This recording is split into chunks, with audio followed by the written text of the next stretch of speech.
चलो आज कहानी सुनते राम का जन्म।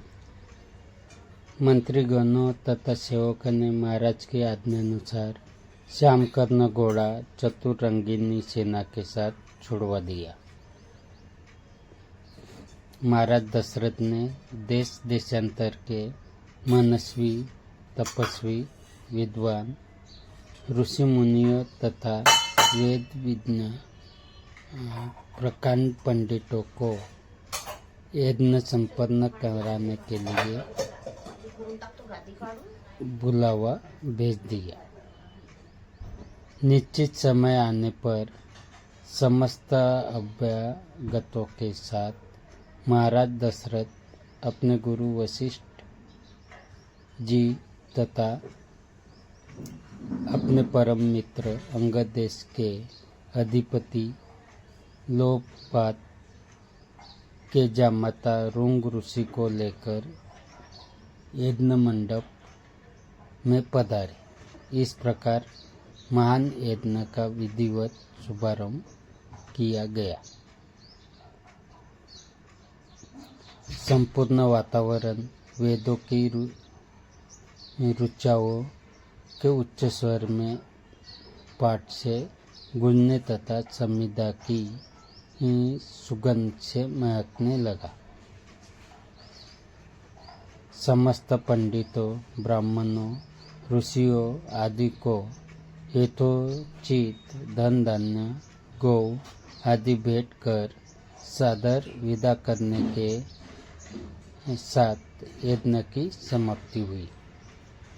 राजा दशरथ ने यज्ञ के प्रसाद चरा को अपने महल में ले जाकर अपनी तीनों रानियों में वितरित कर दिया। प्रसाद ग्रहण करने के परिणाम स्वरूप परमपिता परमात्मा की कृपा से तीनों रानियों ने गर्भधारण किया। जब चैत्र मास के शुक्ल पक्ष की नवमी तिथि को पुनर्वसु नक्षत्र में सूर्य, मंगल, शनि, बृहस्पति तथा शुक्र अपने अपने उच्च स्थानों में विराजमान थे। कर्क लग्न का उदय होते ही महाराज दशरथ की बड़ी रानी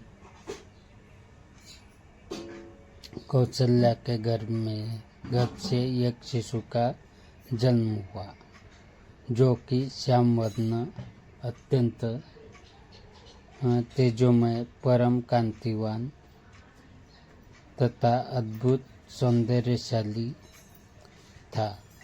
उस शिशु को देखने वाले ठगे से रह जाते थे। इसके पश्चात शुभ नक्षत्रों और शुभ घड़ी में महारानी सुमित्रा को तथा तीसरी रानी कैकेयी को दो तेजस्वी पुत्र का जन्म हुआ।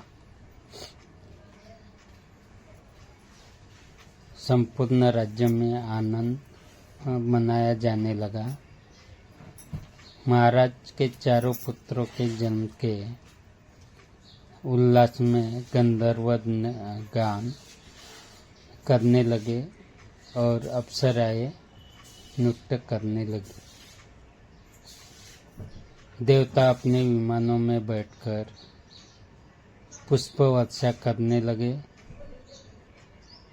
महाराज ने उन्मुक्त हस्त से राजद्वार पर आए हुए बाट, चरण तथा आशीर्वाद देने वाले ब्राह्मणों और याचकों को दान दक्षिणा दी। पुरस्कार में प्रजाजनों को धन धान्य तथा दरबारियों को रत्न, आभूषण तथा उपाधियां प्रदान किया गया। चारों पुत्रों का नामकरण संस्कार महर्षि वशिष्ठ के द्वारा कराया गया तथा उनके नाम रामचंद्र, भरत, लक्ष्मण और शत्रुघ्न रखे गए। आयु बढ़ने के साथ साथ ही रामचंद्र गुणों में भी अपने भाइयों से आगे बढ़ने तथा प्रजा में अत्यंत लोकप्रिय होने लगे। उनमें अत्यंत विलक्षण प्रतिभा थी, जिसके परिणाम स्वरूप अल्पकाल में ही वे समस्त विषयों में पारंगत हो गए। उन्हें सभी प्रकार के अस्त्र शस्त्रों को चलाने तथा हाथी, घोड़े एवं सभी प्रकार के वाहनों की सवारी में उन्हें असाधारण निपुणता प्राप्त हो गई। वे निरंतर माता पिता और गुरुजनों की सेवा में लगे रहते थे। उनका अनुसरण शेष 3 भाई करते थे। गुरुजनों के प्रति जितनी श्रद्धा भक्ति इन चारों भाइयों में थी, उतना ही उनमें परस्पर प्रेम और सौहार्द था। महाराज दशरथ का हृदय अपने चारों पुत्रों को देखकर गर्व और आनंद से भर उठा था।